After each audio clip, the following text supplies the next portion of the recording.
అరే మీ అమ్మనో మీ అక్కనో మీ చెల్లినో ఇట్లా నిలిచిందని చూపిస్తే నువ్వు ఊరుకుంటావా? తెలంగాణలో రాళ్లతోనే కాదు, అసలు యాక్చువల్ గా ఆడవాళ్ళ జోలికి వస్తే తలలు నరుకుతారు రా భయ్, తలలు నరికేస్తారు, నాలుకలు కోసేస్తారు తెలంగాణలో. బిడ్డ మా చెల్లెల మీద అపాడం వేస్తావా, మా అక్క మీద అపాడం వేస్తావా, మా అమ్మ మీద అపాడం వేస్తావా, కొడుక చూసినవారా కొడుక రారా అని తలకాయని పడకార వాటి గీసి రపరప కోసి పాడేంటారు, లేకపోతే నరికి పాడేంటారు. అవి చేసి తెలంగాణలో ఏదో రాయి వేసినంత మాత్రం నువ్వు అద్దం మరిగిపోయింది భయ్. కానీ తెలంగాణ గుండె కలిగిపోలేదా?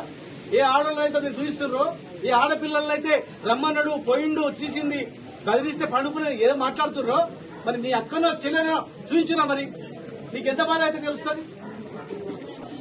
ఆడవాళ్ళ జోలికి రాకుండా నువ్వు మాట్లాడు, ఆడవాళ్ళ జోలి లేకుండా నువ్వు ఏదైనా దమ్ముంటే ఎదుర్కోవడానికి ఎవరే కానీ ఆడవాళ్ళ మీద నీచాతి నీచంగా చూపిస్తే తెలంగాణ సమాజం నడపదు, సహించదు. నిరుపడితో నింటది, ఒక పూట ఉపాసం ఉంటారు కానీ ఇలాంటి చెడ్డది కుటుంబ సభ్యుల ఆడవాళ్ళ మీద వచ్చిందంటే ఎవరు ఊరుకోండి తెలంగాణలో. మీకు అలవాటు, మీరు